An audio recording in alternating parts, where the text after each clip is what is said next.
Hey, welcome back to Nights and Weekends with me, Marcus, your host, here on Nights and Weekends. The one-man band on this side of the internet, broadcasting from who knows where. Chinese restaurant, your local Golden Corral, I don't know. All right. So we're going to hop right on into it. I had saw something earlier in the week, really ended up ticking me off. It was about the president's proposed budget. So we're going to go, I'm going to go and have Ed and Marcus in the future. Go ahead, put in the first clip of them saying what's going on with the budget. That's right, Julie. President Biden unveiling a sweeping $7.3 trillion budget today, increasing federal spending on everything from housing to child care while raising taxes on corporations and the wealthiest Americans. All right, that's on in there. So let us go ahead and hop on in comparing what I saw the major issues with the budget were. Bam. We want to compare it really quick to last year. So last year was $6.9 trillion. And now it's, as we can see here, 7.3. So about what, a 5 something odd percent increase, actually probably higher than that. I wonder, did you receive a 5% increase in your pay over the course of the last fiscal year? I doubt it. So we already see here, he's got a $7.3 trillion budget. Let's go ahead and hop into some things that I saw. All right. So he has a $7.3 trillion budget. Let's go ahead and hop into what I saw. Boy, Ed and Mark is going to have his work cut out this time. I swear I'm about to start demanding money from present day Marcus because yes, Ed and Marcus got his hands cut out. Already done cut out so much. Okay. Get it together. But anyway, so let us just get down to brass tacks here. The budget would redistribute income from high earners to low earners. The bottom 60% earners would see increases in their after-tax income in 2025, while the top 40% of earners would see decreases. After-tax income for the bottom quintile would increase by 16.1%, largely from expanded tax credits. In contrast, the top 1% of earners would experience an 8.7% decrease in after-tax income. Biden wants to raise the tax rate on the top people who, make 400 grand a year. He wants to increase that by about 2 something odd percent. It's like 37 or 38% now, somewhere right around there. And he wants to increase it to 39.6. He also wants to increase the corporate income tax rate from 21% to 28%. This, I have a real huge issue with it because this, like the jobs, like I remember I used to work with a pharmacist. His name was Ed. He was like, like the pharmacy here is why everybody has a job. Everybody here, right? This, if you increase corporate income tax rates, this drives companies to other parts of the globe where they get better tax treatment. So let us compare the U.S. corporate tax rate today. It's a little bit over, it's like 21%. Here it goes. It's like 21, but on here it says a little bit over 25. But Biden wants to raise it to over 30 plus percent. That includes everything, not just your income tax rate, but probably all taxes for a business. Almost 35%, right? Now, the other thing I really had an issue with, because again, this to me just makes me think that either one, they're stupid, which I don't think so because a lot of these people are lawyers, or they think that you're stupid and that I'm stupid. And some of us are stupid. Some of us are stupid on a lot. Some of us are stupid on a little. Who knows? But this really pissed me off. And I have no intention on becoming a billionaire. I mean, maybe if I can go back in time and had invested in Bitcoin when it was a couple of bucks, I would be sitting out on my yacht right now. Who knows? But wants to create a 25% billionaire minimum tax. Now, this would be a tax on unrealized capital gains for people with a net worth over $100 million. Now, just in case you don't necessarily know what I know most of my audience does, but if you don't necessarily know what unrealized capital gains are, it's pretty simple.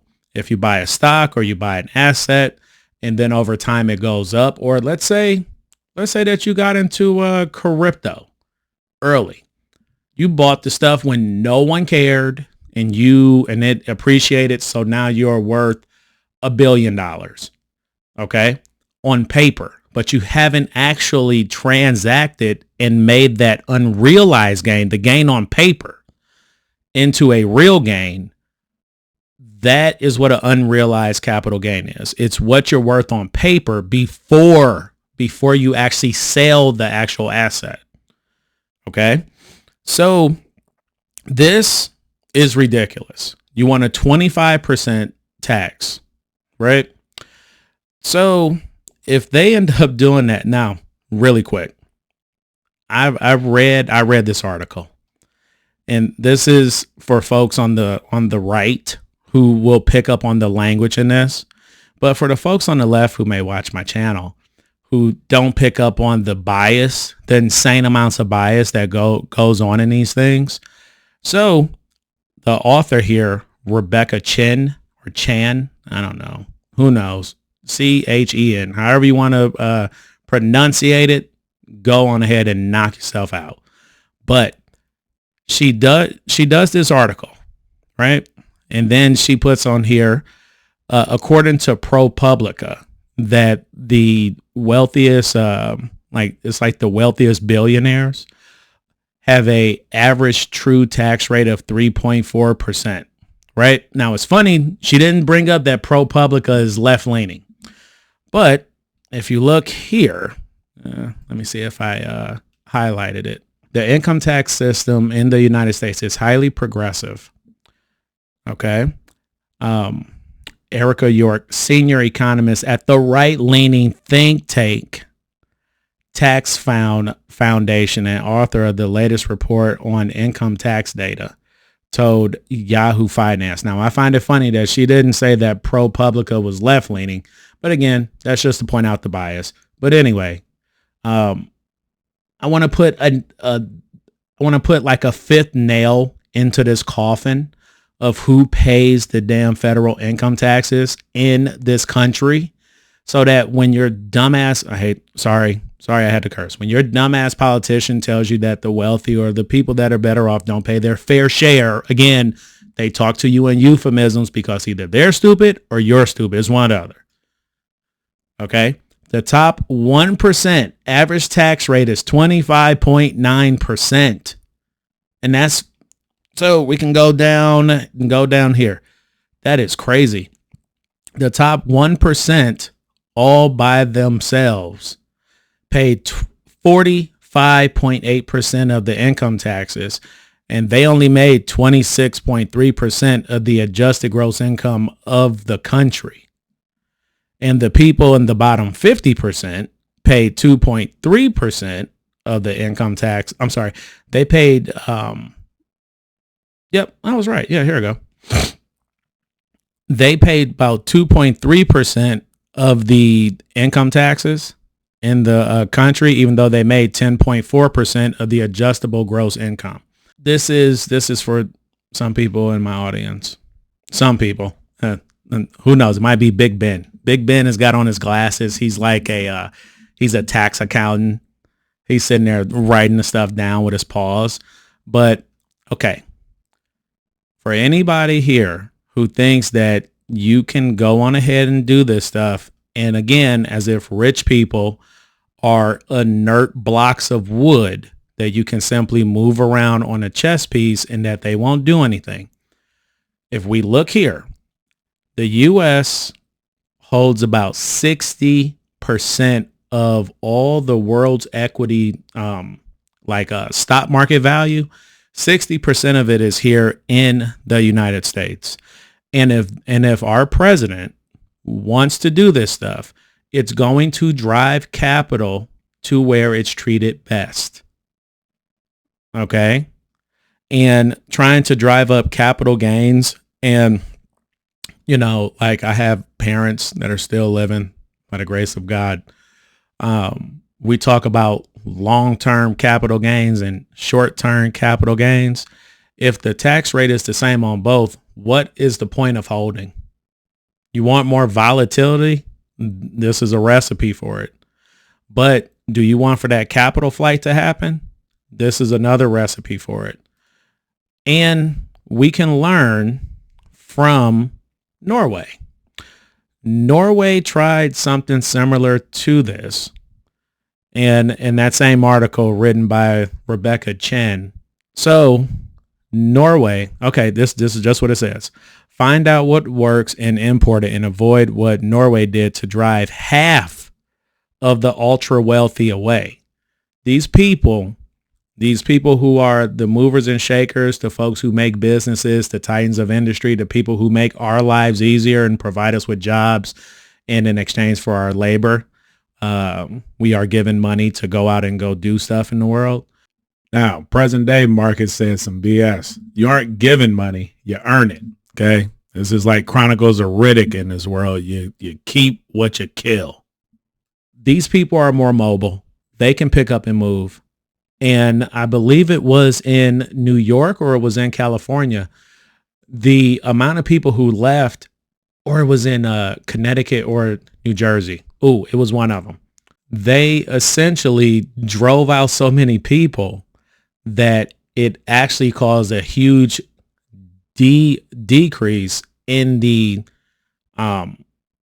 state government budget. So this is the thing. Okay. I hate to keep drum. I will beat this drum until it's broken. Okay. Or until I got one viewer, me. Okay. We voted for this by putting this person in office. For some strange reason, we have a lot of people out there who think that you can get blood from a stone, that you can get out of working, that you can tax the rich. There's people who think the rich don't pay their fair share, even though if you ask them what their fair share is, they don't know what it is. And Trump isn't going to fix any of this, by the way. Everything's just going to keep getting worse. But anyway, that was the problems I had. He's going to increase taxes on the corporates. He's going to increase taxes on the ultra wealthy, and he's going to increase spending, by the way, too. Okay. This is all going to make our debt and deficit worse. And if by some insane chance that his budget would pass through the House of Reps and through the Senate, it would cause so much capital flight over time that the tax foundation estimates that it would knock down about 788,000 full-time jobs over the next 11 years. No, I'm not going to even go there. Hey, Rick Santelli, this is what I think that we should do. All right. I will see y'all in a week. Rick's going to take us on out of here. Bye. Let me get this in. All you guys want to cut taxes en route to bringing down the deficit. That's the current principle. I didn't say anything about taxes, Steve. I want the government to stop spending. Stop spending. Stop spending. Stop spending. Stop spending. That's what we want. And cut the capital gains spending.